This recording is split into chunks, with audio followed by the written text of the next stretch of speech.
Hey everybody, I had to interrupt my work that I'm doing on MMT Trader right now because I wanted to talk about something. It was just announced that Donald Trump is nominating Vincent Viola for Secretary of the Army. Now, I know Vinny Viola, he's a former member of the New York Mercantile Exchange, the NYMEX. We used to trade together when I was a NYMEX member back in the 80s. I remember him very well. I know him. He became the chairman of the NYMEX, and he also is the founder of the high frequency trading firm called Virtu Financial. VIRT is the symbol. All right. First of all, I think that Vinny, as choice of Secretary of the Army by Trump, that's a great choice. Vinny's a great guy, very upstanding person, decent person, intense guy. I always remember him as being a very intense guy, but he's a West Point graduate. He's a military officer, and again, he's accomplished a lot. Was a leader. Anyway, I want to talk about this Virtu Financial because we've had some discussions here about the big boys, right? A lot of you out there, you keep mentioning or putting out this term, well, the big boys are doing this and the big boys are doing that. And I told you there's no such thing as the big boys. And somebody actually commented on here earlier saying when the big boys are doing something, it's probably because, they're caught short or it's long liquidation and they got to get out. That's absolutely correct.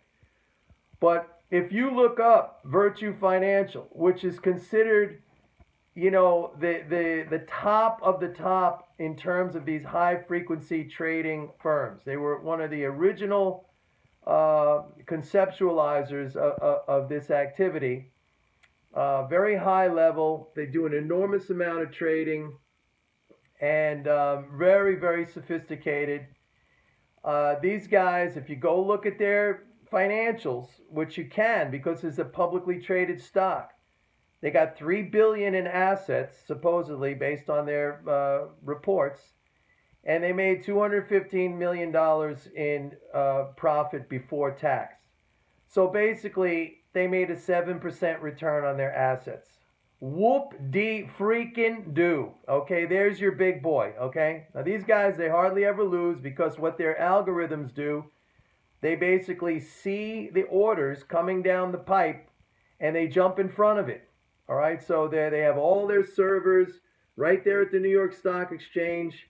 They're nanoseconds ahead of everybody else, so they see the orders. So basically, it's a legalized form of front running. All right, so all this brain power, think about it, all this brain power. You have to have mathematicians and you have to have computer scientists and programmers and all these very high level, very intelligent, educated people creating these algorithms, and then the computers, and then you have to have special space for your servers next to the New York Stock Exchange, and all this, and millions and millions of trades, maybe per day, I don't know. They make a 7% rate of return. 7%. Apple has a 25%, I think. So come on. I mean, really, this is your big boys? These are your big boys that you're so impressed about? Come on, people. Really. You guys you know the thing is, you're living in a fantasy land and you want to believe, you're so negative, you want to believe that there's these big smart people out there. I'm the big smart guy, okay? I win every single time. There's no big boys. The big boys are making peanuts. They're making peanuts. It's just that they're managing a lot of money. All right? If you manage a lot of money and you take even 7%, there you go. 7%. Why bother, man? You get a corporate bond, you sit there, you go drink your pina coladas somewhere, you don't even have to worry about it. That's it. The big boys! The big boys! Yeah! Let's hear it for the big boys and their 7%. Woo! Rocket scientists all the way, baby. Rocket scientists.